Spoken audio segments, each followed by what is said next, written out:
श्री सद्गुरु महाराज की जय। पूज्यपाद महर्षि संत सेवी परमहंस जी महाराज का प्रवचन। हृदय की बात गुरु जानते हैं। समवेत समादरणीय सज्जनवृंद, आदरणीय माताओं तथा भक्तिमती बहनों, घड़ी में बज गए पूरे 10, इसीलिए प्रवचन होना चाहिए बस।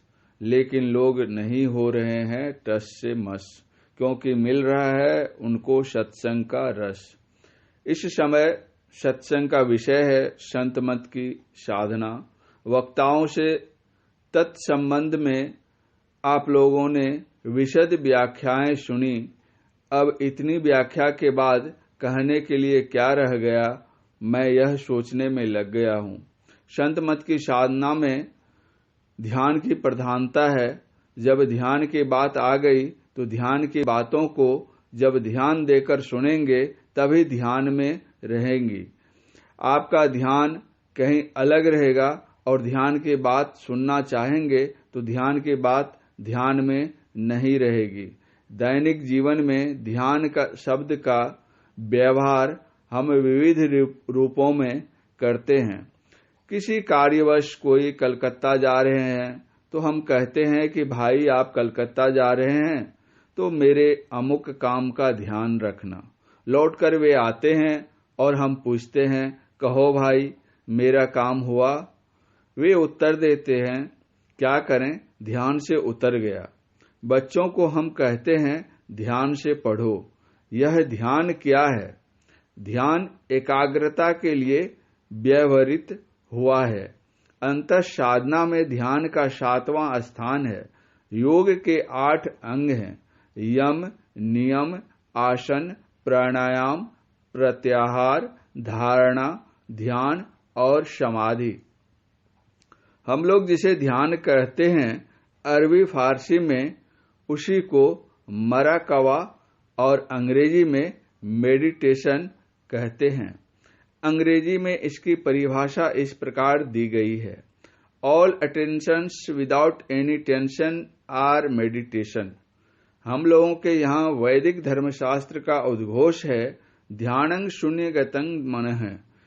ज्ञान संकलिनी तंत्र कहता है, न ध्यानं ध्यानमित्याहुर्ध्यानं शून्यगतं मनः तस्य ध्यान प्रसादेन सौख्यं मोक्षं न संशयः।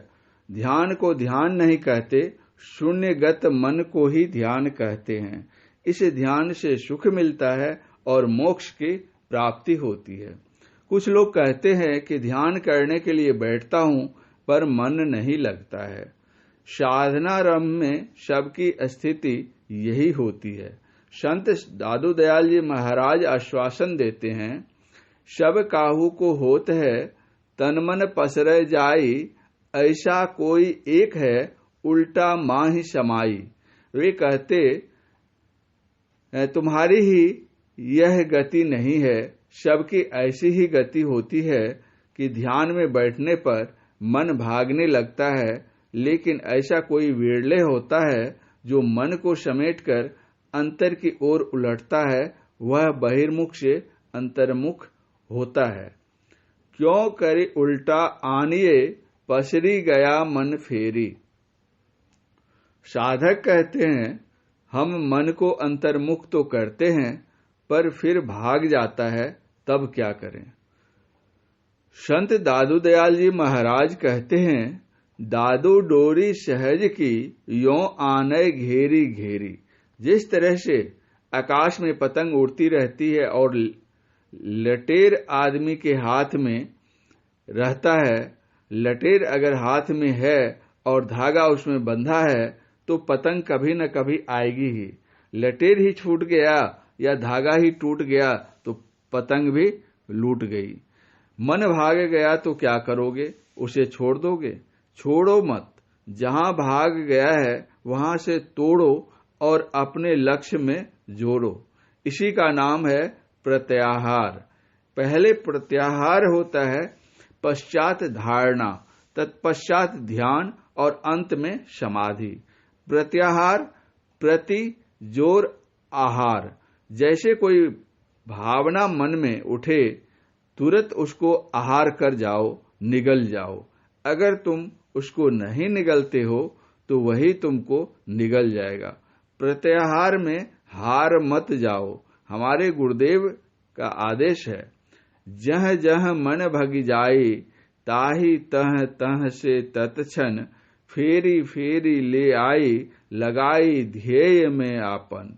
ऐसे ही करी प्रतिहार धारणा धारण करिके, अरे हारे में ही औरो आगे बढ़ी, चढ़ी धरा धारा धरी के, धर धारा धरी के। गुरुदेव ने कितना सुंदर शब्द तत्क्षण का प्रयोग किया है।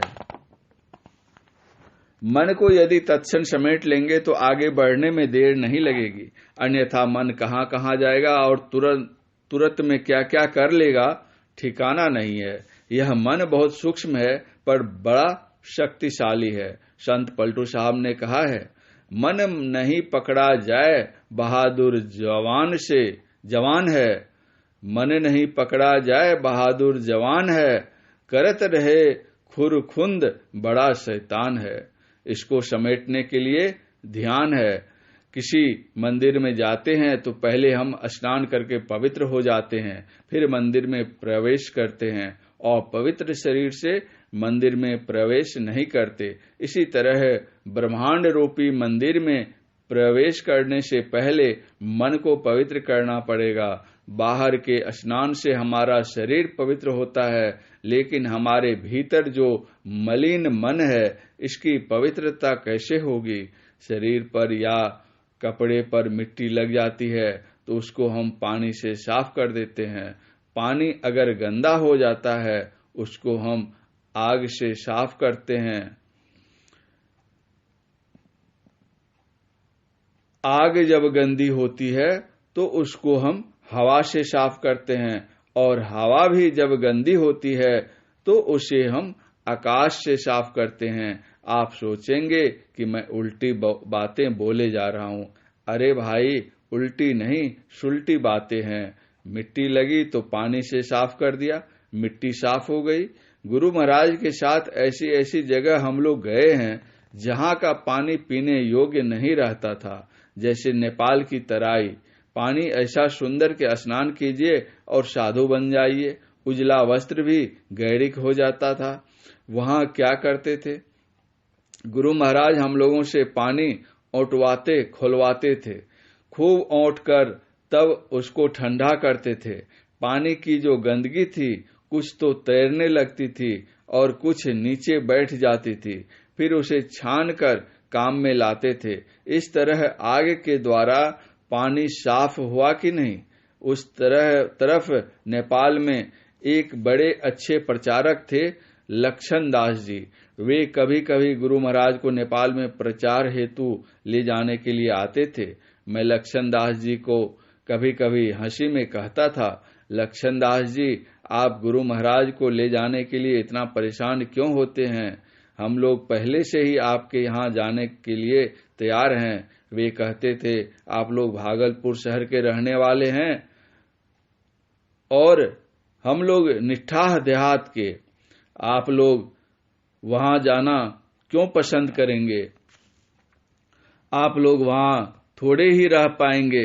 मैं उत्तर देता, लक्षण दास जी, यह बात तो पूछिए मत। आप हमारे भागलपुर का दूध औटिएगा तो उसमें छाली मलाई नहीं मिलेगी, पर आपके यहाँ के पानी को औटे तो उसमें छाली मिलती है। आपके यहाँ के पानी का मुकाबला हमारे यहाँ का दूध नहीं कर सकता है। फिर आपके यहाँ नहीं जाएं तो भागलपुर में रहकर क्या करेंगे? आजकल तो गैस का जमाना है। पहले माई लोग लकड़ियां कोयले से चूल्हा जलाती थी। जरूरत है आग की, लेकिन निकल रहा है धुआं, अग्नि में गंदगी पैदा हो गई है, तो उसे साफ करने के लिए हवा देते हैं। हवा देते देते धुआं हट जाती है और आग साफ हो जाती है। आग की जो गंदगी थी वह हवा से साफ हो जाती है। हम लोग कहीं बाहर जाते हैं तो कभी कभी 2-4 महीने के बाद लौटकर आते हैं। इतने दिनों तक खिड़कियां और दरवाजे बंद रहते हैं। लौटकर जब आते हैं तो कमरे की हवा गंदी हो जाती है, कमरे से दुर्गंध आने लगती है। आते ही सर्वप्रथम हम सभी खिड़कियां दरवाजे खोल देते हैं। बाहर भीतर का आकाश एक हो जाता है। आकाश एक होने से हवा आपस में मिल जाती है और हवा की दुर्गंध समाप्त हो जाती है। इस तरह मिट्टी की सफाई जल से, जल की सफाई अग्नि से, अग्नि की सफाई हवा से और हवा की सफाई आकाश से हो गई। ठीक उसी तरह मन की सफाई सत्संग से और आत्मा की सफाई ध्यान से होती है। ध्यान की परंपरा आज की नहीं है, यह प्राचीन काल से चली आ रही है। मर्यादा पुरुषोत्तम भगवान श्री राम ध्यान करते थे। उन्होंने हनुमान जी को ध्यान करने का निर्देश दिया था। भगवान श्री कृष्ण भी ध्यान करते थे। उन्होंने अर्जुन और उद्धव जी को ध्यान करने की क्रिया बतलाई। भगवान शिव स्वयं ध्यान करते थे और माता पार्वती को ध्यान करने का उपदेश देते थे। रामचरितमानस में आया है,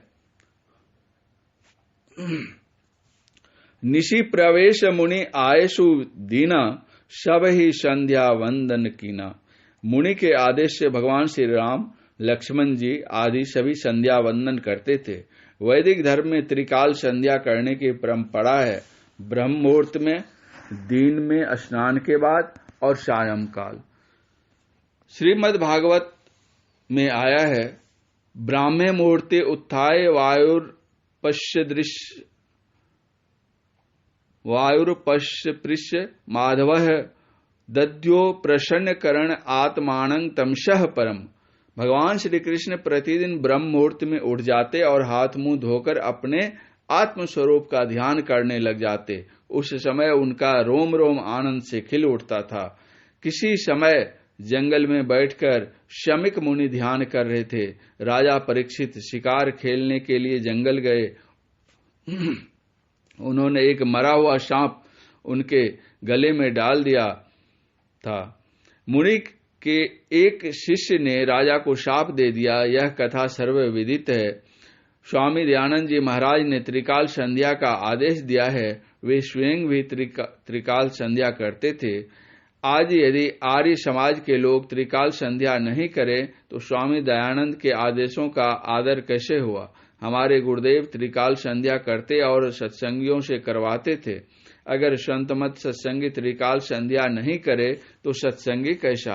हमारा धर्म ग्रंथ वेद त्रिकाल संध्या करने का आदेश देता है। यदि हम त्रिकाल संध्या नहीं करें तो हम वैदिक कैसे। रामचरितमानस बतलाता है कि काग भुसुंडी जी भी ध्यान साधना करते थे। आम छाह करी मानस पूजा, तज हरि भजन काज नहीं दूजा। पीपर तरुतर ध्यान जो धरई, सो धरई, जाप यज्ञ पाक तर करई। वे जप, यज्ञ, मानस ध्यान और सूक्ष्म ध्यान करते थे। भगवान श्री कृष्ण ने कहा है कि यज्ञों में जप यज्ञ सर्वश्रेष्ठ है। जप के भी 4 प्रकार हैं, वाचिक जप, श्वास जप, उपांशु जप और मानस जप। मानस जप सब जपों का राजा है। गुरु नाम का मानस जप यदि किया जाए तो यह परम तप है और सब कार्यों को सिद्ध करने वाला है। गुरुदेव कहते हैं, गुरु जाप जपन सांचो तप, सकल काज सारणं।